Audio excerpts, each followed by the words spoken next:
శ్రీ పరాభవనామ సంవత్సర ఉగాది శుభాకాంక్షలు అందరికీ. ఈ కన్యా రాశి వారికి ఈ పరాభవనామ సంవత్సరంలో రాశి ఫలితాలు ఎలా ఉండబోతున్నాయో ఈ తెలుగు సంవత్సరంలో చూద్దాం. ముందుగా కన్యా రాశి అంటే ఉత్తరా నక్షత్రంలో 2, 3, 4 పాదాలు, హస్త నక్షత్రంలో 4 పాదాలు, చిత్తా నక్షత్రంలో 1, 2 పాదాలు, మొదటి 2 పాదాలు కన్యా రాశి కింద వస్తాయి. అలాగే పేరులో కూడా టో, పా, పీ, పు, ష, నా, ఠా, పే, పో అనే అక్షరాలతో ఎవరికైతే పేరు మొదలవుతుందో వాళ్ళు కూడా దీని కిందకి వస్తారు.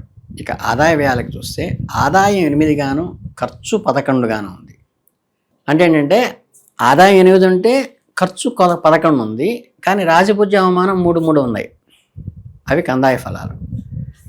గ్రహస్థితిలో వస్తే ఏమిటంటే గురువు జూన్ 1 నుంచి 10వ ఇంట్లోనూ, తదుపరి అక్టోబర్ 30 వరకు 11వ ఇంట్లోనూ సంచరిస్తాడు.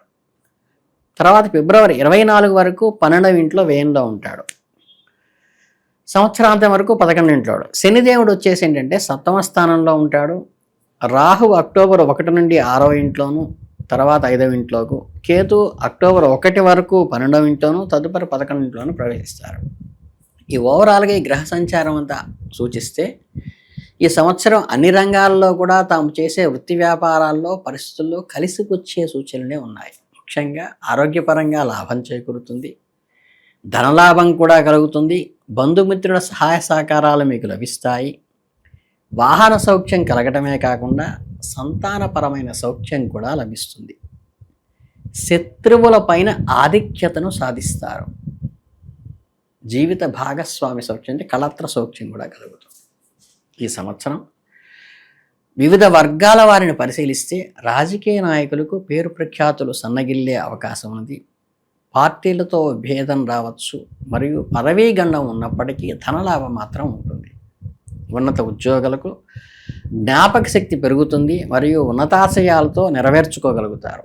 ఆధ్యాత్మిక చింతన పెరగడం, స్థిరాస్తులు సమకూరడం కూడా జరగవచ్చు. ఇక ప్రయాణాల వల్ల అలసట కలుగుతుంది.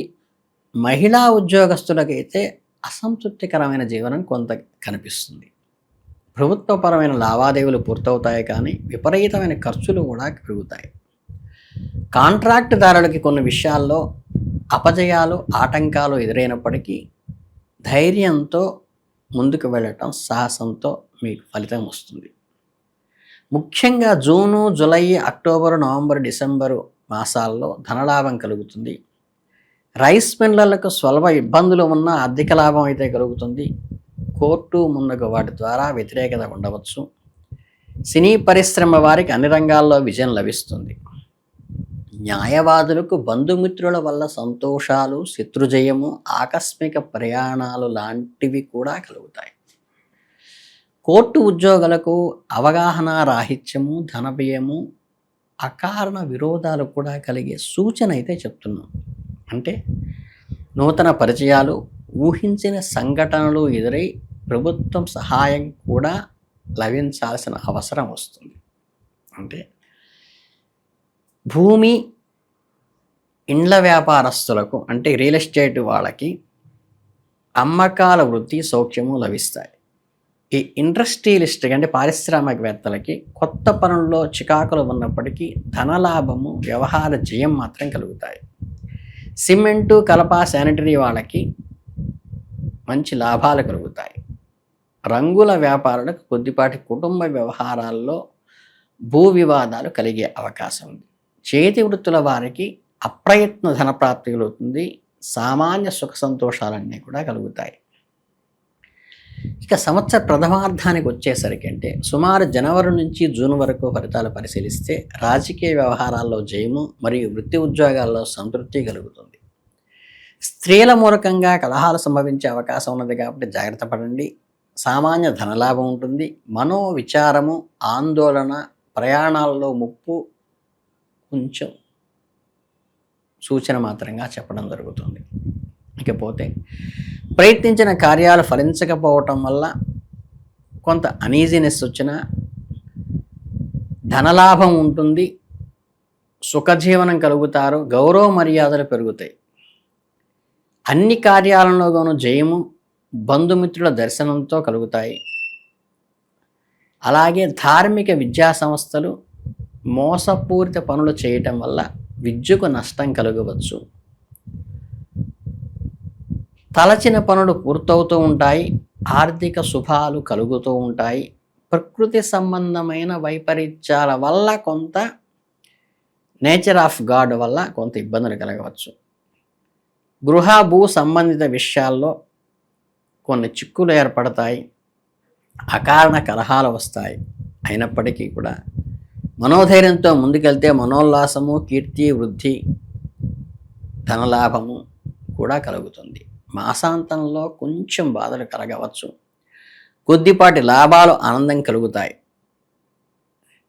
ఎప్పుడూ కూడా మానసిక ఆందోళనలోకి గురి కాకుండా మనోధైర్యంతో మన ఎక్స్పర్టైజేషన్ అంటే ఏంటంటే మన యొక్క చాకచక్యంతో ముందుకు వెళ్ళడం అలవాటు చేసుకోవాలి. మాతాపితృవర్గాల ద్వారా సపోర్ట్ పొందాల్సిన అవసరం రావచ్చు. సపోర్ట్ను అర్థించవలసిన అవసరం రావచ్చు. సంవత్సర ద్వితీయార్థంలో అంటే జూలై నుంచి డిసెంబర్ వరకు కుటుంబ గౌరవం పెరుగుతుంది. తీర్థయాత్రల్లో లాభం పొందుతారు. సోదరుల మూలకంగా అభివృద్ధి చెందుతుంది. బ్రదర్హుడ్ వల్ల వృత్తి ఉద్యోగాల్లో అధిక లాభం లభిస్తుంది. స్నేహితులతో సంచారాలు పెరుగుతాయి. అలాగే అధిక ధన వ్యయము, పాజిటివ్ ఎక్స్పెండిచర్ పెరుగుతుంది. అంటే మీకు సుఖాన్ని, సంతోషాన్ని, ఆనందాన్ని కలిగించే దాంట్లో ధనం ఖర్చు అవుతుంది. ఇకపోతే న్యాయస్థానంలో పెండింగ్లో ఉన్న కేసులు కూడా పరిష్కారం అవుతాయి. కుటుంబంలో మాటకు విలువ పెరుగుతుంది. ఆరోగ్య లోపాలు ఉన్నప్పటికీ కూడా అంటే ఈ అసూయతో, నరఘోషతో వచ్చే ఆటంకాలు తప్పితే మీకు న్యాచురల్గా గ్రోత్ అయితే వస్తుంది. వృత్తి విద్యల్లో ఉన్న వాళ్ళకి మన్ననలు పొందుతారు. నిరంతరం ఆదాయం లభిస్తుంది. ఏమీ తోచక ఆర్థిక పరంగా ఖర్చు చేస్తున్నారేమో అనిపిస్తుంది. అంటే అన్నెసరీ ఎక్స్పెండిచర్ లాగా అనిపిస్తుంది. తొందరపడి ఏ నిర్ణయాలు గబుక్కును తీసుకోబాకండి. గ్రహానుకూలత యథాపూర్వకంగా ఉన్నప్పటికీ కూడా అధికారులతో గౌరవాన్ని చవిచూస్తారు. మనోల్లాసం కలుగుతుంది. ఈ సంతోషంతో పాటు అసూయతో చేసే అపనిందలు కూడా భరించాల్సి వస్తుంది. అంటే చిత్ర విచిత్రంగా కథలకి కలుగుతుంది అన్నమాట. మిత్రులతో వైరాలు వస్తాయి. ఆర్థిక వ్యవహారాల్లో ధనం వ్యయము ఆ మిత్రుల కోసమే చేస్తారు. ఇలా ట్విస్టింగ్గా ఉంటుంది. ఈ రాశి వారికి 1, 3, 5, 6, 7, 9 అదృష్ట సంఖ్యలు కాగా ఆది, మంగళ, బుధ, గురు, శుక్రవారాలు అనుకూలంగా ఉంటాయి. ఈ సంవత్సరం కన్యా రాశి వారు కొన్ని పరిహారాలు పాటించడం శుభప్రదం. చక్కగా గుడాన్నం అంటే బెల్లం పాయసంతో నివేదన పెట్టడం ద్వారా కానీ, లక్ష్మీ, సరస్వతి, వినాయకుడు ఉన్న పటాన్ని ప్రత్యేకంగా పూజించడం ద్వారా కానీ, సాయం సంధ్యలో లలితా సహస్రనామ పారాయణం నిత్యం చేయటం వల్ల కానీ ఈ గ్రహశాంతులన్నీ ఆటోమేటిక్గా జరిగిపోతాయి. అలాగే ఆకుపచ్చని పూలతో భుజుణ్ణి పూజించటం కానీ, గణపతిని గరికి ద్వారా పూజించడం ద్వారా కానీ గ్రహానుకూలత కలుగుతుంది. నాగదేవతకి ఎలవేల్పుగా ఉన్న మీ పుట్ట దగ్గరికి వెళ్ళి పాలు పోసి ప్రదక్షిణ చేయటం వల్ల కూడా మంచి జరుగుతుంది. ఈ పరిహారాలన్నీ కూడా వీలైనంత తక్కువ ఖర్చుతో మీ మనస్సంతోషకంగా చేసుకోండి. బడ్డను పెట్టుకుని చేసుకోబాకండి. మనస్సు ముఖ్యం, ఆర్తి ముఖ్యం, భక్తి, శ్రద్ధ మాత్రమే ముఖ్యం. పైన తెలిపిన ఫలితాలన్నీ గ్రహస్థితులు కలిసి అనుసరించి చెప్పినవే తప్పితే వీటిని ప్రమాణకంగా ఎంచుకుని మీ స్వశక్తిని, దైవ బలాన్ని నమ్ముకుని ముందుకు వెళ్ళండి. విజయం మీ సొంతం అవుతుంది. కన్యా రాశి వారు ఈ పరాభవనామ సంవత్సరంలో ఆరోగ్య ఐశ్వర్యాలతో అన్ని విజయాలతో తొలతూగాలని మనస్ఫూర్తిగా ఆశీర్వదిస్తూ శుభమస్తు.